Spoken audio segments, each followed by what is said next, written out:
Halo guys, jumpa dengan saya John di channel Nasi. Kenapa sih?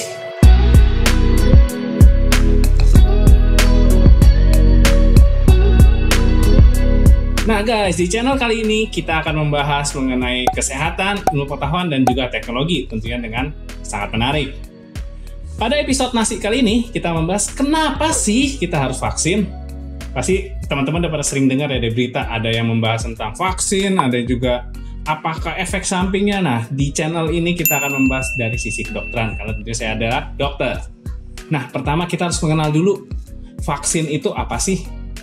Jadi teman-teman, vaksin itu adalah obat atau semacam cairan yang dimasukkan ke dalam tubuh dengan tujuan untuk membentuk proteksi pada satu penyakit. Nah, vaksin ini spesifik ya guys, jadi vaksin polio misalnya hanya untuk penyakit polio, untuk vaksin campak hanya untuk penyakit campak.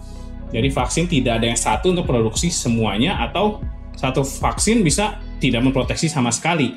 Nah, kenapa sih vaksin ini kita sangat digembar-gemborkan seperti ini? Karena vaksin kita bisa menimbulkan proteksi pada diri kita, kekebalan, tanpa kita harus sakit. Jadi ibaratnya kalau kalian ke dokter itu kan biasa pas sudah sakit.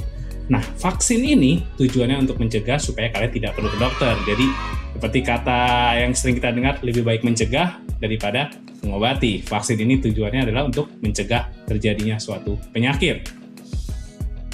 Nah, bagaimana vaksin yang kalian tahu cuma cairan sedikit itu, atau sekitar 0,5 cc, tidak sampai 1 mili, bisa menyebabkan proteksi di tubuh kita, bikin tubuh kita kebal dari penyakit itu. Nah, tentunya vaksin sudah menjalani penelitian yang sangat panjang. Jadi, vaksin secara umum ada 3 fase penelitian ditambah 1 fase preklinikal.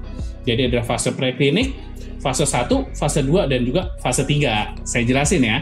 Fase preklinik, kita menguji vaksin itu pada hewan atau pengujian di sel, di lab. Pada masuk ke berikutnya ke fase 1, kita mengujinya pada beberapa orang. Kita teliti apakah ada efek samping dan juga sebenarnya berapa sih dosis yang diperlukan untuk mencapai kekebalan tersebut. Pada fase kedua, kita mengujinya pada lebih banyak orang, yaitu pada ratusan orang, dan melihat dari efek sampingnya sendiri, dan juga fase 3 pada ribuan orang. Nah, jadi tentunya selama fase 1, fase 2, fase 3 itu bukan suatu proses yang sangat pendek. Itu perlu satu waktu yang sangat panjang, dan tentunya melibatkan banyak sekali penelitian dari para dokter, dan juga melihat dari sisi efek sampingnya sendiri, apakah keamanannya sendiri, dan juga dalam penentuan harga, tentunya supaya dapat terjangkau oleh masyarakat banyak. Saat vaksin sudah keluar, efek samping yang muncul tuh umumnya sudah sangat minimal atau sangat sedikit. Bahkan jika dibandingkan dengan kekebalan atau keuntungan yang kita dapatkan, jauh sekali dibandingkan dengan efek sampingnya. Efek samping vaksin tuh paling sering apa sih?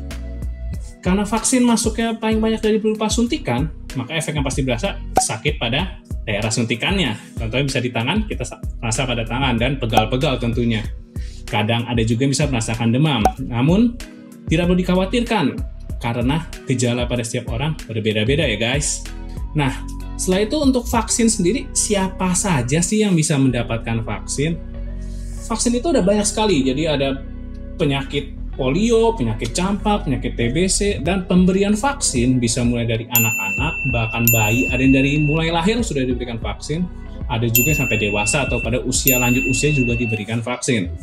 Nah, untuk siapa aja dan kapan aja pemberiannya, kita bisa ikuti jadwal yang sudah ada dari pemerintah. Tentunya mereka sudah mempertimbangkan usia yang paling optimal untuk menimbulkan kekebalan tersebut, usia berapa ya.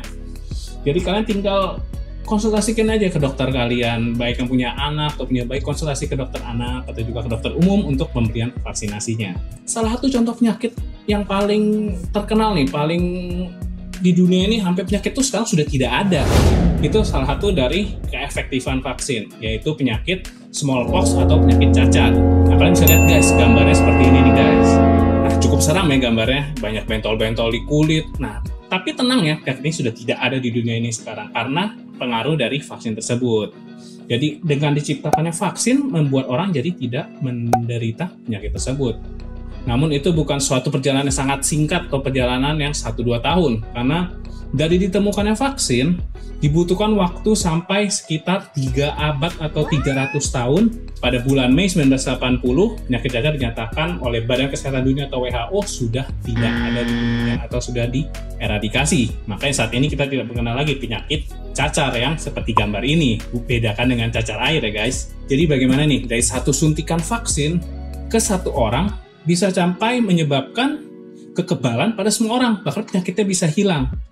Ada satu konsep yang dinamakan dengan herd immunity atau kekebalan kelompok, atau juga bisa dibilang kekebalan komunitas. Jadi dengan kita memberikan vaksin pada anak-anak, pada orang-orang komunitas, maka menyebabkan kekebalan pada satu kelompok masyarakat. Jadi misalkan dari 10 orang, 9 orang mendapatkan vaksin, 1 orang tidak, mungkin karena alasan dia sedang berhalangan atau alasan ekonomi atau alasan lainnya. Karena 9 orang itu mendapatkan vaksin, jadi kebal, si 1 orang ini secara tidak langsung jadi kebal juga atau terlindungi dari penyakit itu. Maka itu dinamakan kekebalan kelompok, dan itu yang ingin kita capai dengan pemberian vaksin, yaitu dengan mencapai herd immunity atau kekebalan komunitas. Suatu penyakit bisa tidak menyerang satu kelompok. Bahkan kita harapkan satu kelompok lebih besar seperti satu negara ataupun satu dunia, seperti penyakit smallpox atau cacar yang berhasil dimusnahkan dari dunia ini. Nah bayangin guys, kalian udah lihat kan manfaat vaksin tuh sangat mantap ya. Jadi dari sebuah suntikan sangat kecil bikin kita nggak kena penyakit. Bahkan bisa sampai melindungi satu dunia hanya dari satu suntikan sekecil itu. Bayangkan saja deh, cara kerja vaksin tuh mirip kayak kita pakai parfum guys. Jadi kalau kita mau wangi kan biasanya kita harus mandi dulu, ganti baju, belum kita pakai sabun, itu proses sangat lama. Vaksin itu seperti parfum, jadi instan. Jadi kita hanya diberikan sekali, sudah cukup langsung wangi, tanpa perlu mandi, tanpa perlu kita melepas baju, mengganti baju, cukup sekali. Nah kira-kira seperti itu cara kerja vaksin. Nah semoga kalian setelah mendengar info ini tidak jadi bingung ya, dan sudah tahu kenapa sih kita harus divaksin, seberapa pentingnya vaksin itu. Nah jangan lupa sebelumnya subscribe, like, komen, dan share video ini, dan sampai jumpa di video berikutnya. Dadah!